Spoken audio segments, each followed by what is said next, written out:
One of the things that I've learned in the last 9 years is that no matter how someone treats you, it does not relieve you of the responsibility you have to treat them like the child of God that they are. And sometimes you have to remind yourself of that, I would say minute by minute, because the seductive pull to return hate for hate is so strong. The Archbishop of Nigeria said that gay people are lower than the dogs, and the Archbishop of Kenya said when Gene Robinson was consecrated, Satan entered the church. What I remind myself of is that those guys and I are going to be in heaven together. Now, I think they'll be more surprised to see me than I will be to see them, but we're going to be there, and we're going to get along, and God is going to figure this out for us.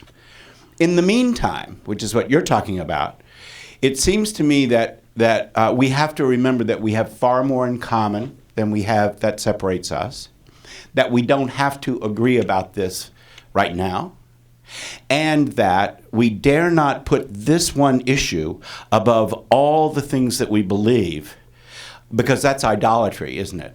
I mean, we're not arguing over, for us Christians, is Jesus Christ the Son of God? We're not arguing over the resurrection. We're arguing over this one thing and putting it above everything else. So for me, the greatest sin today is to leave the table. And what I think we have to do is fiercely hold on to one another and treat each other like children of God while we figure this out. You can't make people share what they don't want to share. And one thing I love about this film, to some degree in the way it was shot, and to some degree in its very nature, was how intimate it is with people like Bishop Shaw and Barbara Harris and Jean. And the Crying Woman and others, Ellie and Betsy.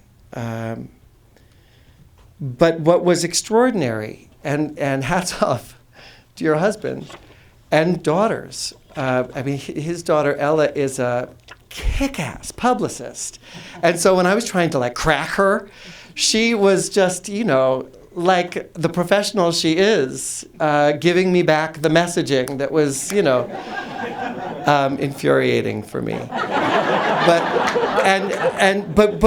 what it felt like, whether it was a spoken or an unspoken pact between Mark and the daughters and others in Jean's family, is Jean has been scrutinized for so long that there is an inner sanctum there that I can't get in.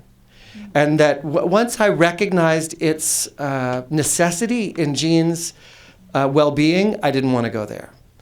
And I was only grateful that he had that in his life. And so instead it was Jean's deciding, and Mark's and others, this you can see. But you know what? This is off limits.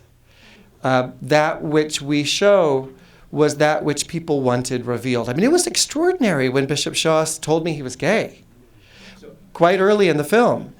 And it was only at the very end of the film that he said, you know what, Macky, I think please don't include this.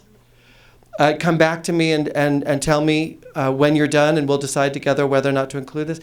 And in the very end, he said, you know what, I think I've done the work I can do as someone who isn't that open about this fact in my life. And now it's time to reach the people in my ministry who will benefit from this fact in my life. And in fact, at the clergy conference, and we think Massachusetts is healed in this regard, but a priest stood up and said, my son is 15 and he just came out last January, the same time when you came out, Bishop Shaw. And he's got hell on the schoolyard. We say this, it's better in the schoolyard. It doesn't feel better in the schoolyard, she said. But the fact that you came out is the one thing that makes him say that it's going to be okay. Bishop Shaw says in the movie, this isn't really about Jean. It's a tidal wave of folks standing up.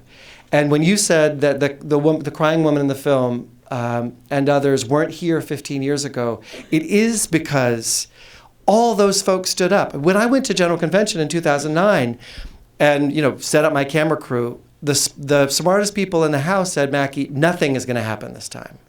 this is going to be the most deadly conference, and I'm telling you, it is not easy to make drama out of a church conference. It is not easy. But they were saying this is going to be particularly dull because we've rocked the boat this decade, and the Archbishop is saying if you rock it anymore, you're out.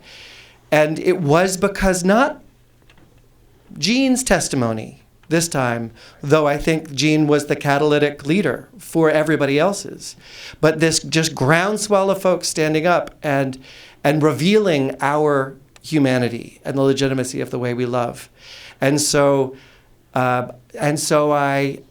ask the room again to go out and lean into those conversations, because from North Carolina to Maryland to Maine to Minnesota to Washington State, Maine, these are the votes this year, and certainly to the presidential election, and it's on us to stand up and tell our stories. Thanks so much for being here, and thank you mostly to you.